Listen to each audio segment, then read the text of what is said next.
de façon de commémorer le débarquement ici, hein. Vous avez reconnu l'hymne du cinquantenaire du débarquement? Voilà. Au cas où vous l'auriez oublié, c'était lundi 6 juin.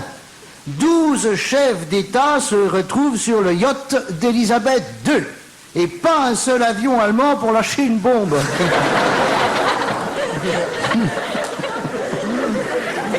Alors, à la cérémonie commémorative, les Russes sont absents. Il faut dire que pendant la Seconde Guerre mondiale, ils n'ont perdu que 2,5 millions d'hommes.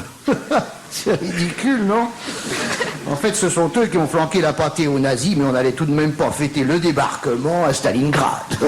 C'est marée basse.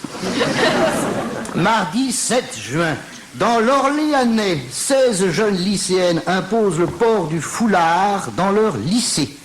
Dans les milieux informés, on murmure que François Bayrou aurait déclaré « bof, du moment qu'elles retirent leurs culottes ». Non mais vous savez, Bayrou dans le privé. Hein. Oui, mais... Oh là là là. T'es bien informé. Bill Clinton fait du jogging dans les rues de Paris. Et pas une seule Mercedes pour lui passer dessus. Mercredi 8 juin, on apprend que Paul Amar reprendra son 20h le 27 juin, ce qui provoque un grand soulagement au Rwanda. Rappelons qu'il avait été évincé à la suite de l'exhibition de 2 paires de gants de boxe signés Décathlon. Si la direction n'avait pas protesté, l'affaire eût été vite enterrée. Or, depuis le 1er juin, on n'arrête pas d'en parler. Jean-Pierre Elkabbach devient donc le premier agent commercial de Décathlon.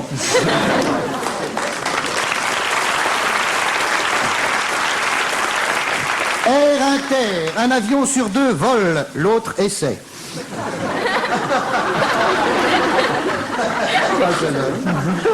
Jeudi 9 juin, Silvio Berlusconi commence à mettre le grappin sur la RAI, chaîne publique de télévision italienne. Une semaine auparavant, Bill Clinton avait laissé entendre qu'il fallait donner au gouvernement italien le temps de faire ses preuves en démocratie. C'est fait. Un auditeur m'écrit à ce propos, pourquoi dit-on néo-fasciste, on ne dit pas néo-con?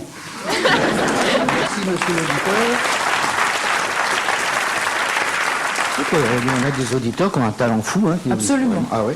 Vendredi 10 juin, coup de tonnerre au Vatican. Le pape s'inquiète en public de la démographie galopante à travers le tiers-monde. Ça alors c'est vrai.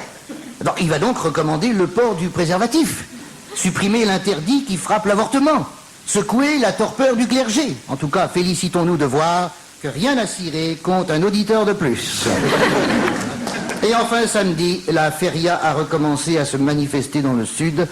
Et une nouvelle fois, il convient de se poser la question métaphysique. Pourquoi Dieu, qui a fait 2 cornes au taureau, n'a-t-il pas fait 2 trous du cul au toréador? Bon dimanche.